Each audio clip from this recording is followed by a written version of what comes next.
So mayroon tayo dito ngayon, dalawang battery, isang 5L ito, so sa rider ko to. So ito ang isa ay isang 4L, so lowbat siya. Ito ang isa, yung 4L sira, ayaw mag charge.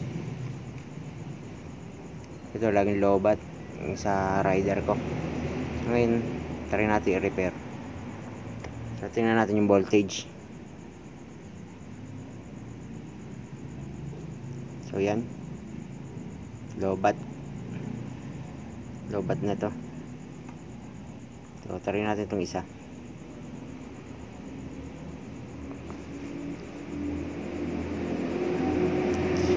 Ayan, 0.4. So lowbat talaga. So try natin itong ma-repair. So lagyan lang natin ito ng battery solution. Sana mamaya maayos pa to. So, buksan lang natin to. Ayan, tatanggalin natin yung tanggalin lang natin itong mga rubber cap nya. So lahat yan tanggalin natin din. Lalagyan natin ng battery solution.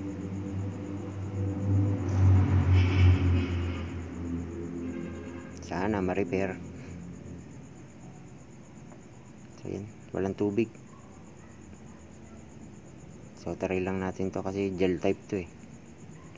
So try lang natin ma-repair.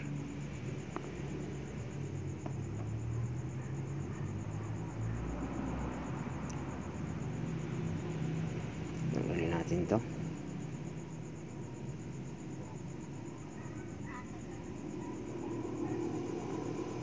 So yeah, wala rin tubig. So gel type din to. Pero try pa rin natin. Lagyan ng battery solution.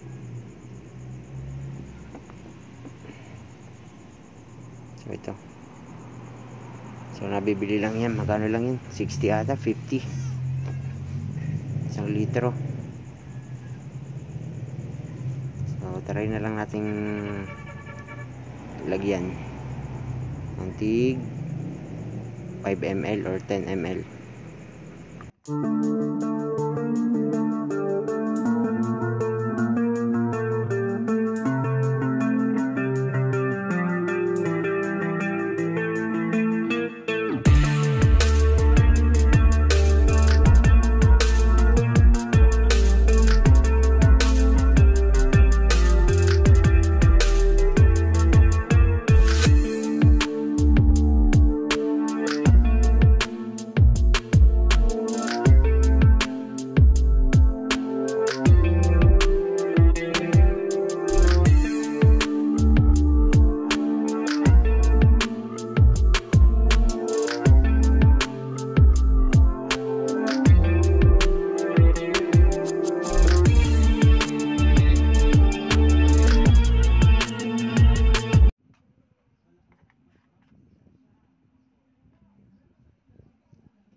So yan, nalagyan na natin ng tubig. Yan, tamang level lang. Malagay mabasa.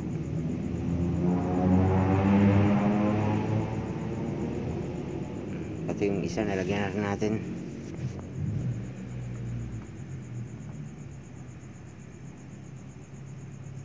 Sana gumana na to.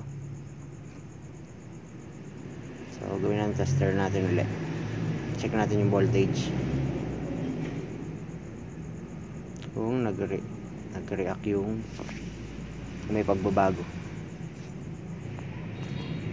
Balik natin tong cap.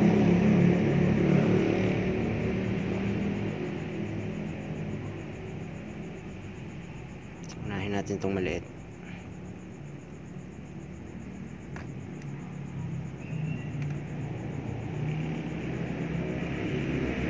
Voltage check.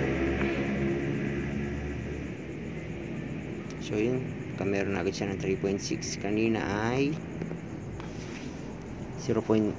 0 o nga 0.4 nga kanina. So ngayon try natin charge.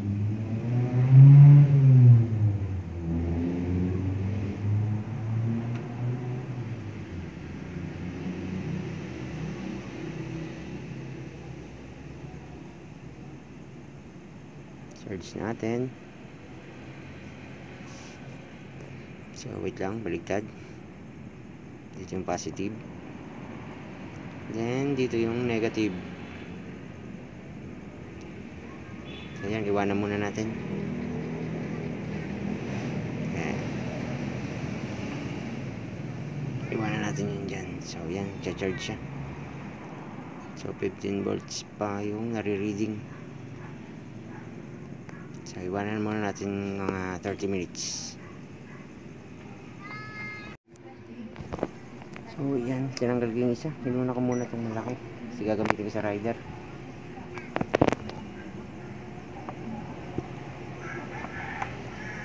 So testingin natin kung nagbago. Voltage check. So yun, meron naman siyang 12.3. So okay na to. At least nag-charge pa. Kasi nung una hanggang 10 lang ayaw mag-charge. Hindi ko nilalagyan ng battery resolution, hanggang 10 lang. Mas bilis pa maloobat. So ngayon 12.3. So 30 minutes so ko siyang i-charge.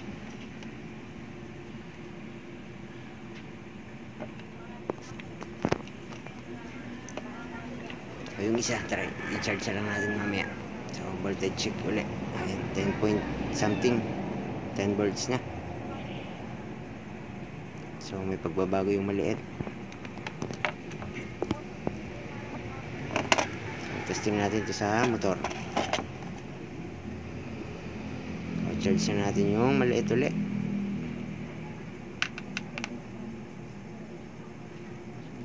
Ayan, kabit natin yung isa sa rider.